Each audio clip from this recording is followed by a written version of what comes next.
Welcome to Praveena's cook book. హా, గుమగుమలు. అమ్మ రాసిన వంటల్లో ఈరోజు ఏం వండుతున్నావమ్మా? చిలకడ దుంపల కీర్. ఇది ఖచ్చితంగా రుచి చూడవలసిన స్వీట్.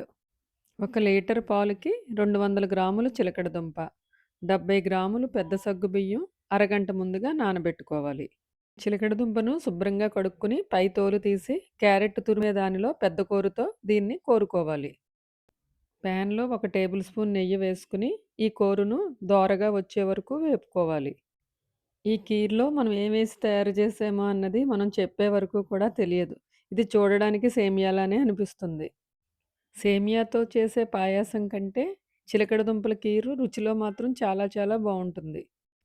ఇలా వేగితే సరిపోతుంది. ఇలా వేగడానికి 3, 4 నిమిషాల సమయం పడుతుంది.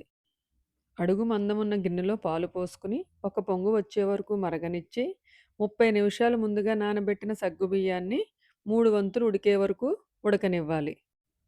సగ్గుబియ్యం 3 వంతులు ఉడికిన తర్వాత మనం వేపి ఉంచుకున్న చిలకడ దుంపల కూరను కూడా వేసి బాగా ఉడకనివ్వాలి. ఇలా మొత్తం ఉడకడానికి 6-7 నిమిషాల సమయం పడుతుంది.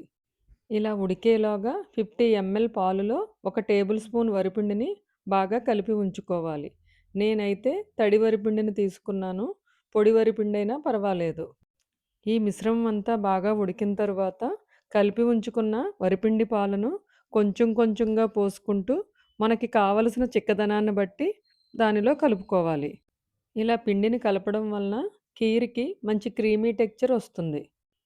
చూడడానికే కాదు, రుచికి కూడా చాలా బావుంటుంది ఈ పిండిని కలపడం వలన. మీడియం ఫ్లేమ్‌లో పెట్టుకుని 1 నిమిషం పాటు ఉడికిస్తే సరిపోతుంది. ఇది ఉడికేలోగా 15-20 జీడిపప్పులు, 2 టేబుల్ స్పూన్ల చిన్న కొబ్బరి ముక్కలను నేతిలో దోరగా వేపుకోవాలి. 1 టీ స్పూన్ గసగసాలను కూడా నేతిలో వేపి ఈ కీర్‌లో కనుక కలుపుకున్నట్లయితే కొబ్బరి ముక్కలు, గసగసాలు కీర్‌కి మంచి రుచినిస్తాయి. చివరిగా 1 టీ స్పూన్ ఇలాచీ పౌడర్‌ని, 1 టేబుల్ స్పూన్ నెయ్యిను కూడా వేసి బాగా కలుపుకోవాలి. స్టవ్ ఆఫ్ చేసి 2 నిమిషాల పాటు కీర్ మిశ్రమాన్ని చల్లారనిచ్చి 125 గ్రాముల బెల్లాన్ని దానిలో వేసి 1 నిమిషం పాటు కలపకుండా అలా ఉంచాలి. బెల్లాన్ని అలా కదపకుండా ఉంచడం వలన పాలు విరిగిపోయినట్టుగా ఉండవు. 1 నిమిషం తరువాత బెల్లాన్ని కీర్‌లో పూర్తిగా కలుపుకోవాలి. కావాలి అనుకునేవాళ్ళు బెల్లం ప్లేస్‌లో మిల్క్ మేడ్‌ని కూడా కలుపుకోవచ్చు. మిల్క్ మేడ్ వేసినట్లయితే మరింత రుచిగా ఉంటుంది. నేనైతే బెల్లం మాత్రమే వాడతాను.